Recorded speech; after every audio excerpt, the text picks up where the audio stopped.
passons à présent à la délibération numéro 141. Il s'agit, dans le cadre du plan 5000 arbres, de l'adoption du dispositif de financement d'arbres aux particuliers et aux petites copropriétés. Et donc c'est Alexis Martin qui rapporte. Donc on vous a déjà souvent parlé de notre plan 5000 arbres qui consiste à planter 5000 arbres sur l'ensemble du mandat, donc sur les 6 ans de ce mandat-là. Au 1er janvier 2024, on était à 3598 arbres plantés, que ce soit des arbres tiges ou des CP, avec un bilan net à 2954 plantations, donc c'est-à-dire en enlevant les arbres qui ont été coupés. Donc on a encore un certain nombre d'arbres à planter pour arriver aux 5000 ici à la fin du mandat, mais on compte bien y arriver.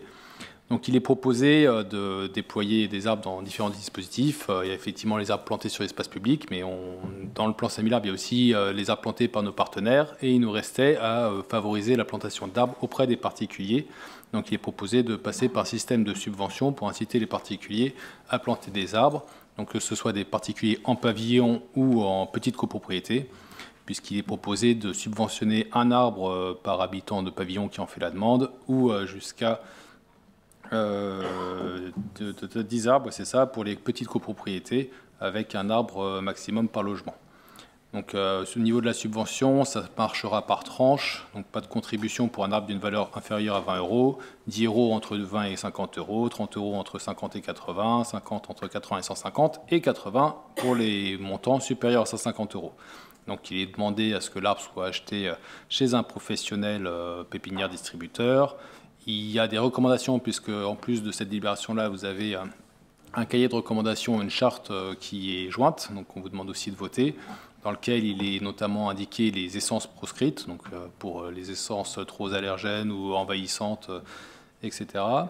Que forcément il faut que l'arbre respecte les règles de distance de plantation par rapport à limitation du terrain, que forcément on ne va pas subventionner un arbre qui sera dans un pot à l'intérieur d'un logement, ni un arbre en plastique, ça va plutôt de soi. Et qu'en cas de plantation d'arbres fruitiers, la ville n'assumera pas la responsabilité de l'éventuelle pollution du sol. Donc on autorise la plantation d'arbres fruitiers, mais ça sera sous la responsabilité du particulier. Donc les demandes pourront être faites tout au long de l'année. Il y aura 2 périodes d'instruction des demandes, une en janvier et une en juin. Et forcément, l'instruction se fera après l'achat d'arbres. Donc l'arbre devra être acheté et les factures envoyées avec les pièces justificatives au service de la ville de Nanterre, soit via un formulaire en ligne, soit en déposant un dossier au format papier auprès de la direction de l'environnement. Et la demande devra être faite dans les 6 mois qui suivent l'achat de l'arbre.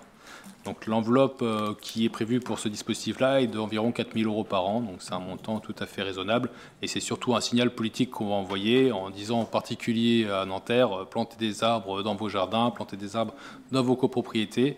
Nous en avons besoin pour notamment lutter contre le phénomène d'îlots de chaleur urbain, pour améliorer la biodiversité sur Nanterre et pour toutes les vertus qu'apporte l'arbre en ville.